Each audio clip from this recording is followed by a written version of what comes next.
We have arrived. It is December, friends, and that means hot chocolate, way too many cookies, and the last opportunity to scoop up new games and check them out before we flip the calendar to 2024. My name is Kodiak, this is Legacy Gaming, and here's everything we think is worth keeping an eye on in December.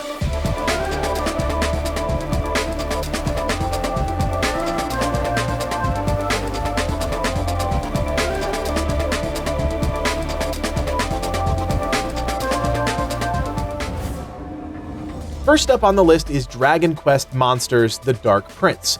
If you like monster catcher games and you own a Switch, this one might be for you. You play as the Dark Prince on a mission of revenge against evil monsters overtaking the world.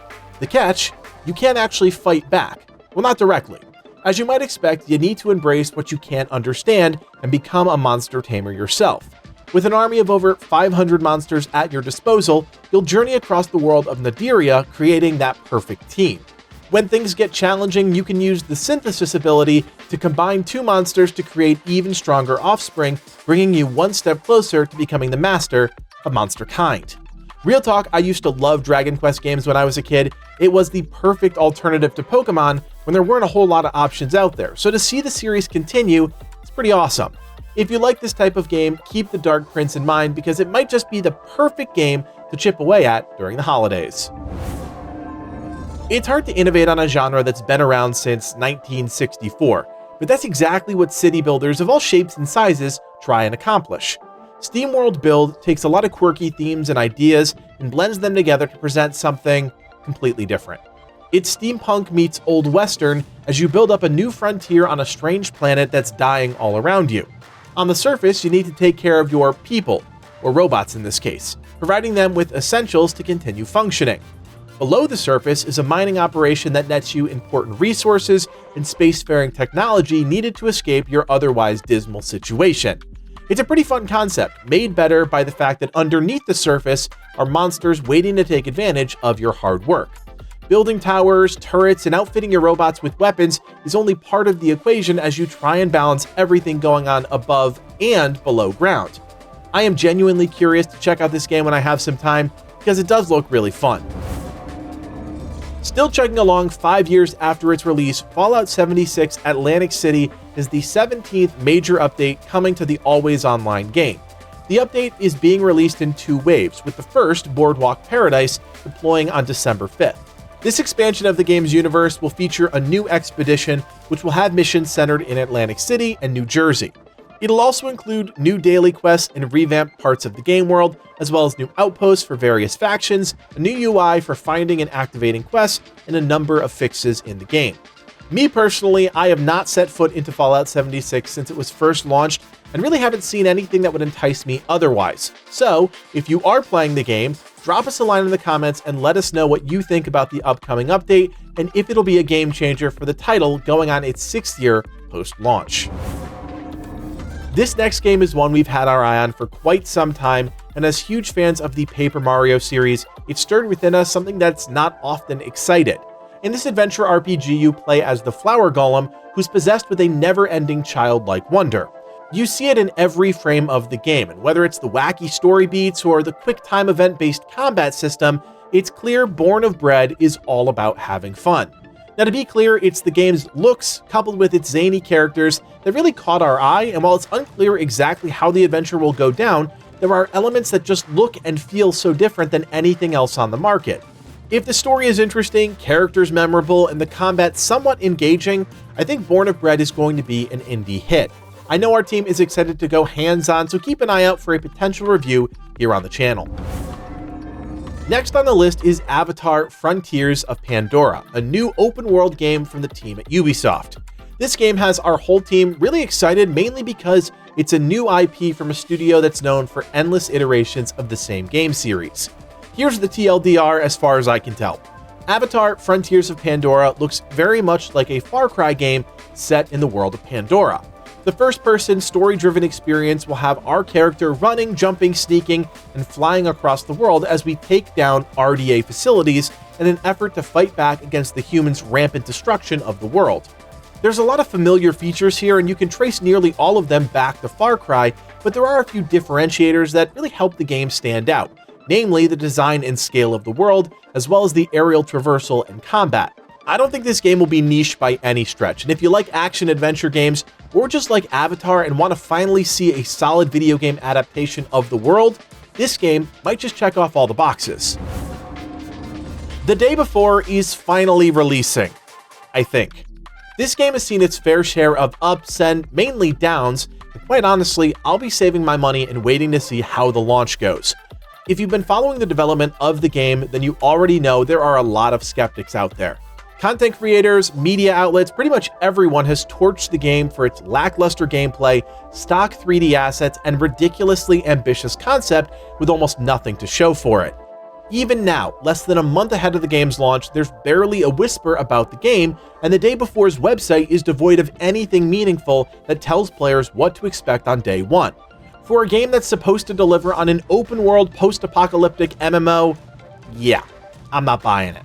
This game is only on the list today because everyone that covers video games is waiting with anticipation to see if the Day Before is real or the dumpster fire we almost certainly think it is. Owlcat Games is no stranger to CRPGs, which is why the next game on our list, Warhammer 40k Rogue Trader, is absolutely one to watch. The team behind Pathfinder is back at it again, this time working closely with Games Workshop to bring the Warhammer 40k universe to life in a completely new way. Set in the Coronis Expanse, this perilous region of space gives the developers plenty of freedom to explore the little charted corners of the Warhammer 40k universe. As you might expect if you've played another Owlcat game, there is systems depth galore here, and it's very easy to get overwhelmed by the sheer amount of character building that goes into filling out your squad. But it all plays into that idea of a massive Warhammer 40k space opera. During missions, you'll have to make critical decisions that straddle the line between mercy and disdain, loyalty or betrayal, and all are said to influence the game world in meaningful ways. We'll see if that rings true once we go hands-on, but it's safe to say early impressions of the game are positive, and there's a lot of hype building around Warhammer 40k's first ever classic RPG. I am a big fan of the niche walking simulator genre.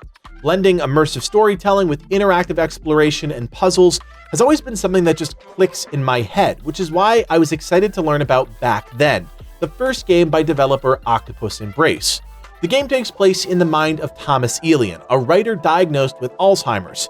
Through the gameplay, you'll relive memories of his past as you grapple with your new reality and contemplate your place in the world that you can never fully trust. It's a heavy concept, made even more serious by the team's personal connections that are woven into the narrative. It is a niche genre, there's no doubt about that, but walking sims often have some of the most gripping and real stories about life, so if that's your speed, then consider checking out Back Then. Almost 20 years after the conclusion of Stargate SG-1, there are still teams out there continuing to build upon the legacy left by the show. Stargate Timekeepers is a completely unique experience built around tactical gameplay. You'll lead a small team of specialists through a story-driven campaign as you infiltrate enemy lines using characters' unique skills to solve the time loop mystery and defeat the encroaching evil. The gameplay doesn't seem to feature extensive character creation, team building, or any of the systems that would otherwise bog down that experience. Instead, Timekeepers seems to offer up a smaller experience where you'll need to have masterful control over a few key characters in order to advance the story. It's an interesting concept, one I think sci-fi and especially Stargate fans will be eager to check out. Launching into early access mid-December is Pioneers of Pagonia, a new fantasy city builder that puts you in charge of a bustling village. Unlike most other games in the genre, Pioneers gives you control over thousands of inhabitants as they scurry about executing your every command. The game touts over 40 buildings and more than 70 different trade goods at early access launch, and that should mean plenty of depth when placing buildings and laying out your perfect town. If you've played any modern city builder, then you know that players want depth in these types of games, and the simple systems of the past just won't cut it. Pioneers promises some interesting features that could continue to evolve throughout early access, including procedural maps to keep the experience fresh and complex production chains. Mastery of these systems will be key to the game's success, and if the largely untested developers can capture players' imaginations, Pioneers of Pagonia could have a positive early access launch. The final game on our list today is House Flipper 2, because why make real money restoring and flipping houses when you can do it all from the comfort of the virtual world.